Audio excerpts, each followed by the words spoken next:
Mis hermanos, buenas tardes. Qué alegría volverlos a acompañar en este estudio.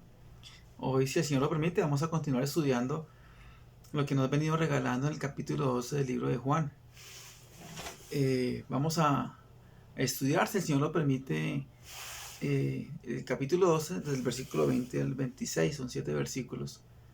Pero antes de entrar en materia, mis hermanos, quisiera que me acompañaran a dejar este tiempo en las manos del Señor. Amado Padre, te agradecemos por ese inmenso privilegio que nos das y es el poder nuevamente abrir tu santa palabra, escudriñarla, mi Señor, profundizar en ella. Gracias por darnos ese deseo en nuestro corazón de buscarte, de conocerte, de saber más de ti, mi Señor, de poder entender esas verdades que tú tienes escritas para cada uno de nosotros. Te pedimos, Señor, que nos acompañes en este tiempo tan precioso para seguirte glorificando, seguirte adorando, mi Señor, por medio del conocimiento y la obediencia a tu santa palabra, mi Señor. Te damos las gracias, mi Señor, y colocamos estos minutos en tus manos y lo hacemos en el nombre de Cristo Jesús. Amén. Bien, mis hermanos, entonces yo quisiera que fuéramos a nuestras Biblias, fuéramos a buscar lo que nos regala el Señor en esta oportunidad y vamos a leer desde el versículo 20 al 26 del capítulo 12 del libro de Juan. Aquí lo tengo, entonces permítame y ya lo voy a leer. Dice versículo 20: Habían ciertos griegos entre los que habían subido a adorar en la fiesta. Estos, pues, se acercaron a Felipe, que era de Betsaida de Galilea, y le rogaron diciendo: Señor, quisiéramos ver a Jesús. Felipe fue y se lo dijo a Andrés. Entonces Andrés y Felipe se lo dijeron a Jesús. Jesús les respondió diciendo: Ha llegado la hora para que el Hijo del Hombre sea glorificado. De cierto os digo que si el grano de trigo no cae en la tierra y muere, queda solo. Pero si muere, lleva mucho fruto. El que ama su vida la perderá, y el que aborrece su vida en este mundo para vida eterna la guardará. Si alguno me sirve, sígame, y donde yo estuviere, allí también estará mi servidor. Si alguno me sirviere, mi Padre le honrará. Bien, mis hermanos, entonces en estos 7 versículos yo quise dividirlos en 3 grandes temas, o en tres temas. El primero es la fama de Jesús.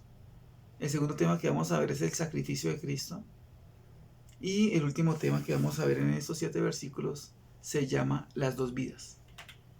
Bien, vamos a empezar con el primer tema, la fama de Jesús. Eso lo encontramos en el versículo 20 al versículo 22. Dice: había ciertos griegos entre los que habían subido a adorar en la fiesta. Estos pues se acercaron a Felipe, que era de Betsaida, de Galilea, y le rogaron diciendo: Señor, quisiéramos ver a Jesús. Felipe fue y se lo dijo a Andrés. Entonces Andrés y Felipe se lo dijeron a Jesús. Acá vemos, mis hermanos, que estamos hablando de unas personas muy particulares. Eran griegos. Recordemos que en ese tiempo los griegos eran como los más cultos, como los que más sobresalían en la cultura de ese tiempo.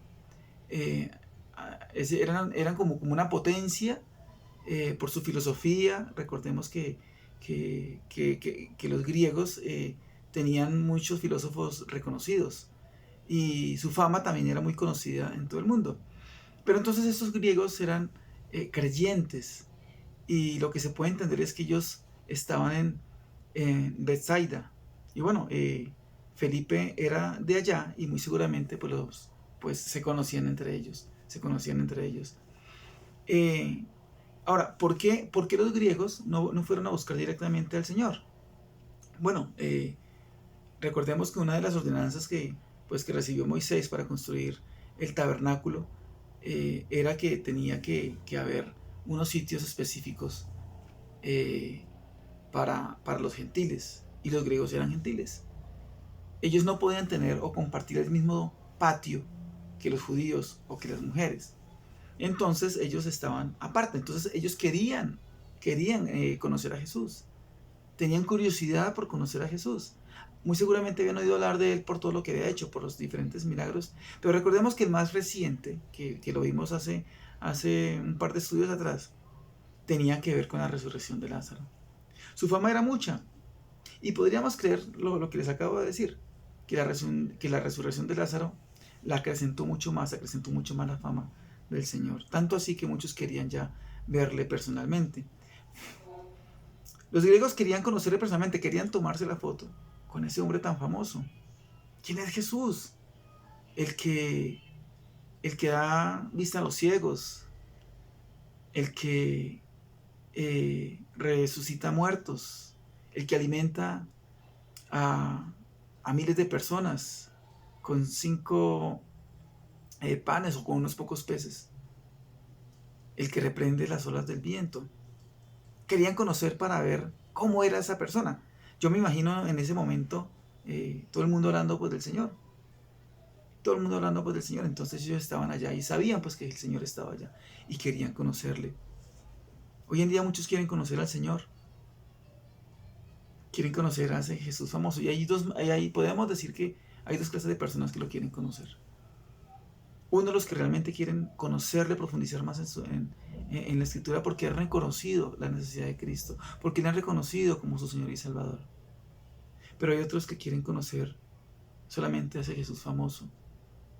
Quieren tener de pronto una foto del Sagrado Corazón en su sala, o la Biblia abierta en el Salmo 91, o con un escapulario, o haciendo gran cantidad de cosas y creen que con eso es suficiente. Pero no, mis hermanos, el Señor requiere que le conozcamos teniendo una relación personal con el Señor. ¿Y eso cómo lo logramos? Entendiendo la misión que Él vino a cumplir aquí hace más de 2000 años, reconociendo nuestra condición delante de Dios, que solamente Jesús nos puede dar esta comunión con el Padre, reconociéndole como nuestro único y suficiente Señor y Salvador. Ahora bien, acá viene una pregunta supremamente importante.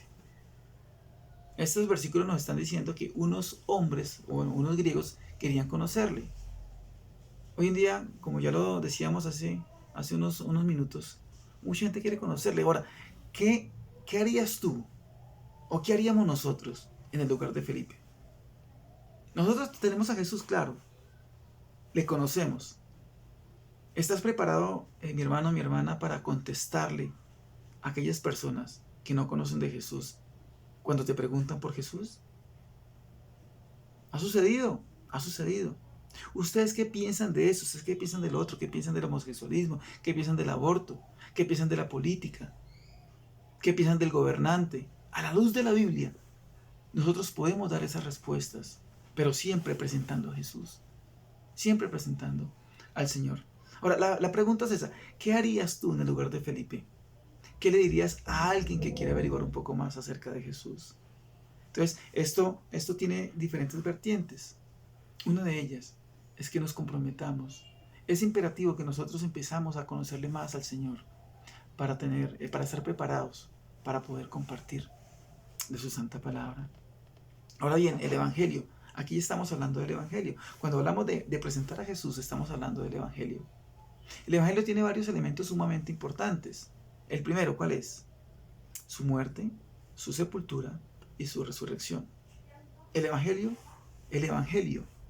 habla de esos tres grandes elementos, porque fue la misión que vino a traer aquí el Señor. ¿Quién? El Señor Jesucristo.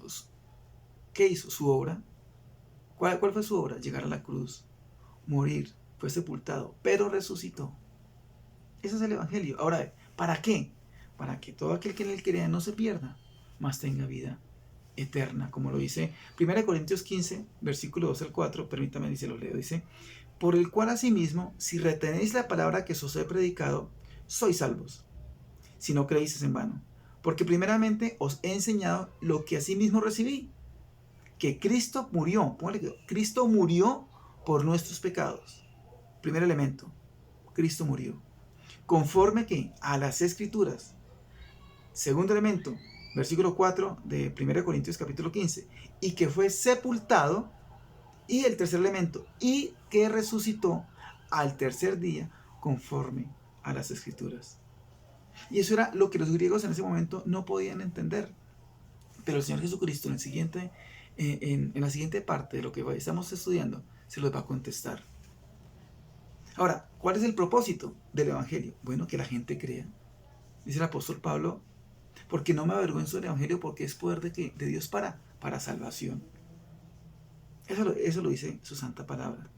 Pero Juan 3:16 es uno de los versículos, por no decir el más conocido de toda la Escritura, así lo dice, y lo dice tácitamente, dice, porque de tal manera amó Dios al mundo, que ha dado a su Hijo unigénito para que todo aquel que en él crea no se pierda, mas tenga vida eterna. Los griegos necesitaban saber esa gran verdad. Y el Señor Jesucristo se lo responde de una manera tan particular. Ya lo vamos a ver. Hablando un poco del Evangelio, mis hermanos, debemos presentar esos tres grandes elementos y el por qué, o el para qué. El para qué, que es supremamente importante. Pero acá ya nos estamos metiendo con otro punto. Y es hablarle a las personas de qué nos va a salvar el Señor. ¿De qué nos va a salvar el Señor? Para aquellas personas que de pronto no lo han recibido y que no entienden absolutamente nada. Y hace parte de la doctrina cristiana hablar acerca de la condenación, hablar acerca del infierno. Hace parte de la doctrina cristiana. Y desafortunadamente, mis hermanos, vemos muchos predicadores que prefieren no hablar o hablan de una manera como muy blanda en cuanto a ese tema. De pronto porque no les quiere causar, no sé, porque no les quiere causar molestias, o porque no lo creen del todo, que eso sería muchísimo peor. Pero la palabra nos advierte acerca de la condenación, acerca de que hay un infierno, que hay un lugar preparado para aquellos que no creen en Cristo, que lo rechazan. Y no nos debe dar temor anunciar también la consecuencia de rechazar a Cristo. Y el Señor Jesucristo se los dijo a ellos. Llegó y les dijo, vosotros sois de vuestro padre el diablo. Eso nos lo dice Juan 8:44. Se los dijo así. Y se lo dijo a quienes, a los fariseos, aquellos que se querían doctos en la ley. Nosotros debemos de predicar también acerca de la condenación. ¿Para dónde van aquellas almas que aún insisten en rechazar al único mediador entre Dios y los hombres? Bien, mis hermanos, vamos a pasar al tema número 2. Y vamos a leer los versículos 23 y 24. Ese tema, yo le coloqué el nombre del sacrificio de Cristo. Porque aquí vamos a hablar acerca del sacrificio de Cristo. Ahora viene acá, Jesús le respondió diciendo, versículo 23, ha llegado la hora para que el Hijo del Hombre sea glorificado. De cierto os digo, que si el grano de trigo no cae en la tierra y muere, queda solo, pero si muere, lleva mucho fruto. Acá podemos entender en el versículo 23 que Jesús salió y que habló con ellos. Dice el versículo 23, Jesús les respondió diciendo, ha llegado la hora para que el Hijo del Hombre sea glorificado. El Señor Jesucristo fue glorificado y sigue siendo glorificado su nombre por los creyentes, por sus seguidores, por sus discípulos, pero también fue glorificado por el Padre. Dios se complació por su obra, por la obra de su Hijo. Fue obediente hasta la muerte y muerte de cruz. El Padre así lo dice, que se complace en su Hijo. Eso lo vemos en los evangelios. ¿Y se complació por qué? Porque fue obediente hasta la muerte y muerte de cruz. Dice por allá Hebreos 12:2, porque menospreció lo oprobio, menospreció la vergüenza. Ahora bien, Jesús de esta manera, como él se lo dice a estos griegos estando Felipe presente, habla acerca de la cruz, pero no habla como algo de humillación, como una experiencia dolorosa, sino lo habla como medio de salvación. Dice, ¿por qué? Porque es la hora perfecta para perdón de nuestros pecados.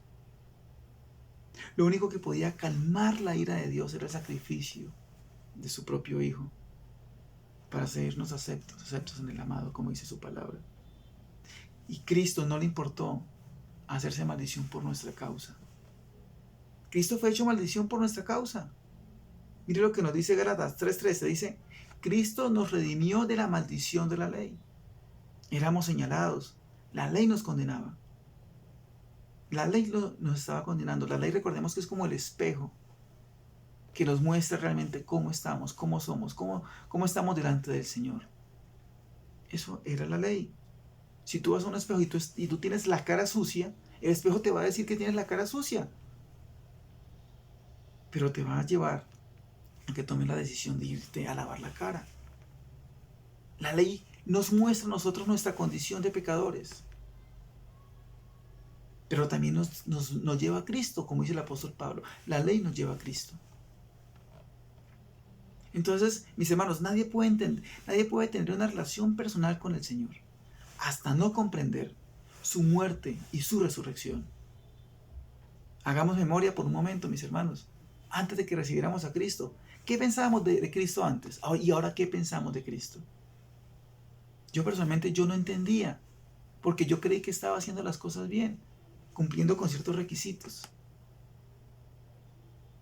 Pero no, mis hermanos, Dios demanda que tengamos una relación personal con Él.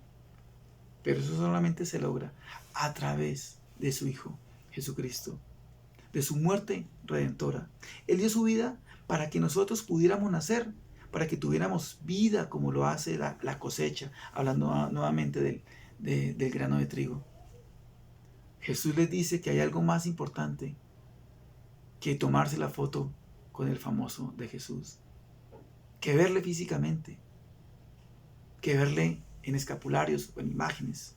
Hay algo más importante, y es que debemos recibirle como nuestro Señor y suficiente Salvador. Pasemos al versículo 25 y 26 y vamos a ver aquí el último tema. Versículo 25. Este tema yo lo coloqué con el siguiente título: las dos vidas. Bien, dice el versículo 25. El que ama su vida la perderá, y el que aborrece su vida en este mundo para vida eterna la guardará.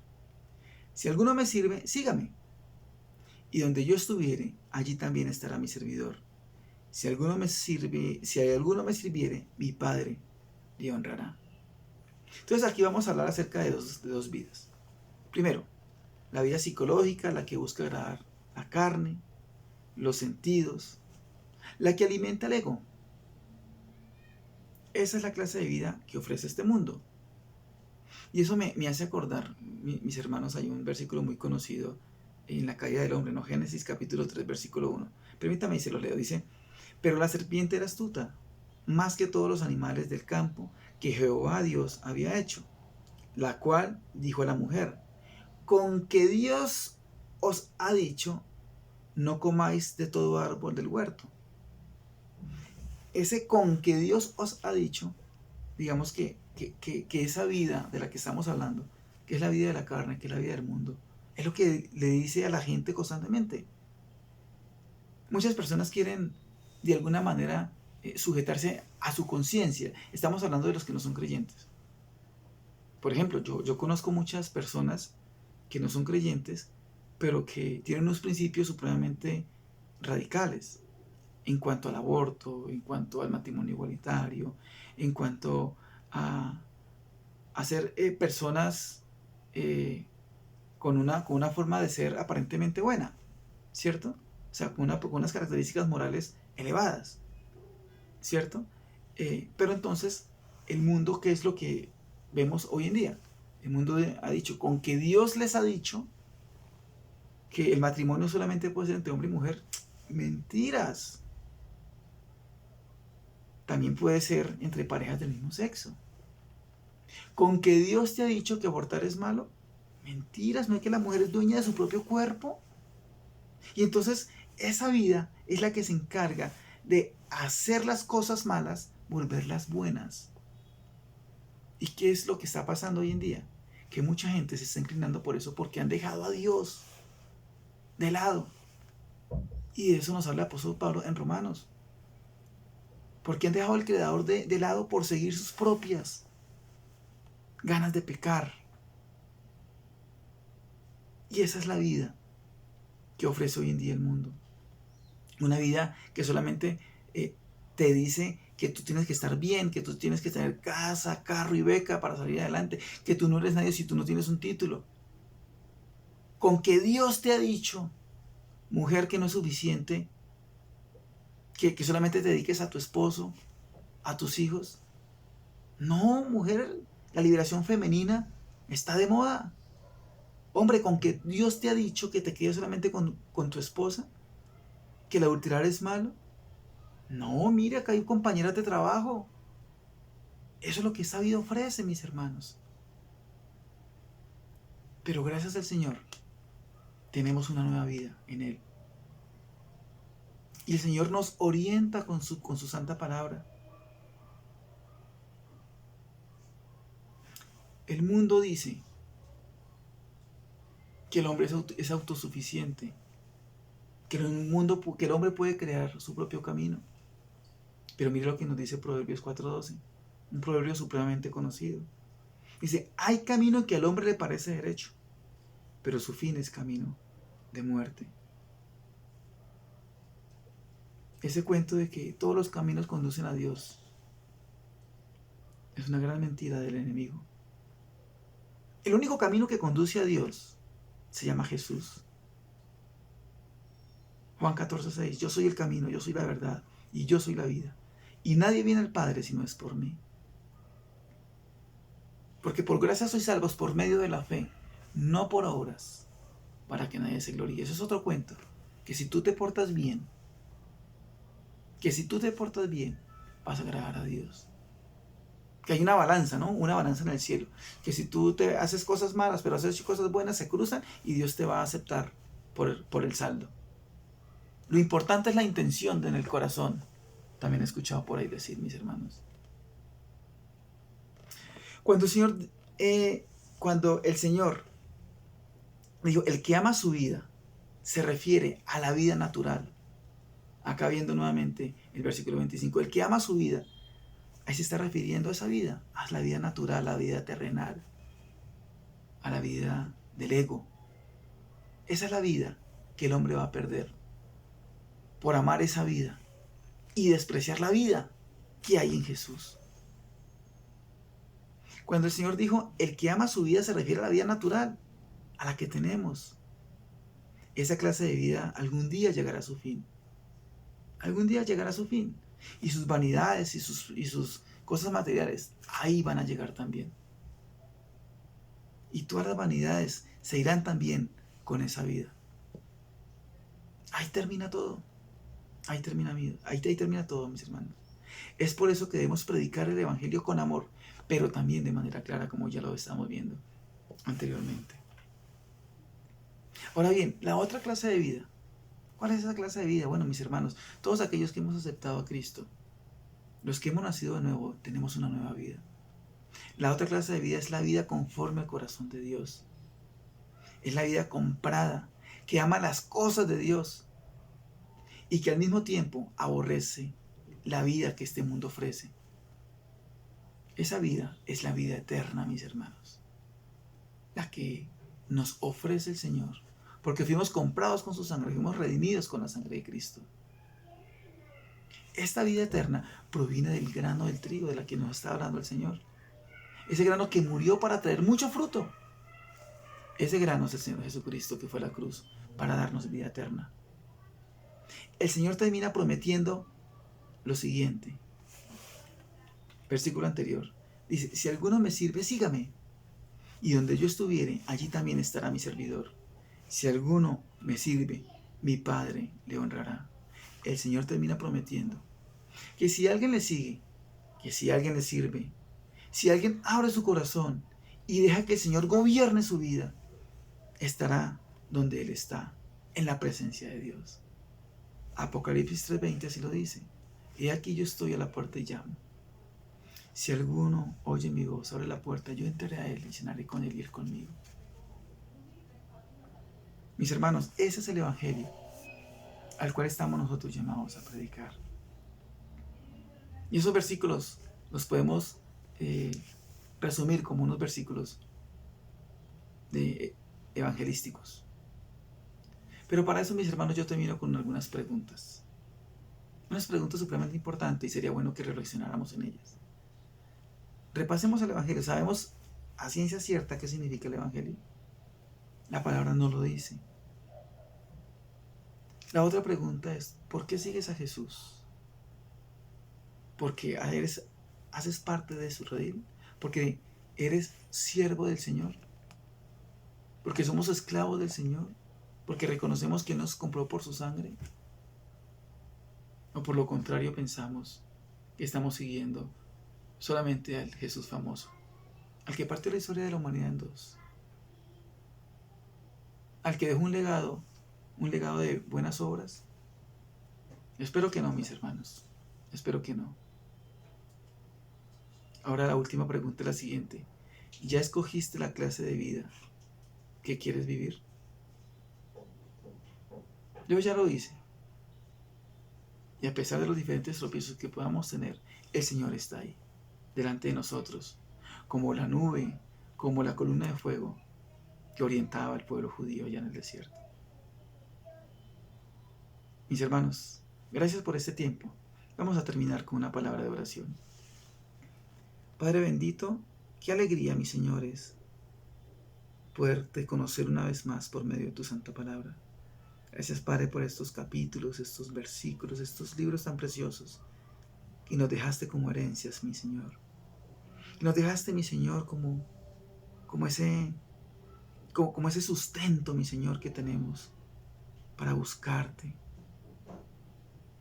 para sentir tu presencia en nuestras vidas, mi Señor. Gracias porque has colocado en nosotros ese querer como el hacer, el aceptarte, mi Señor. Gracias por estos versículos.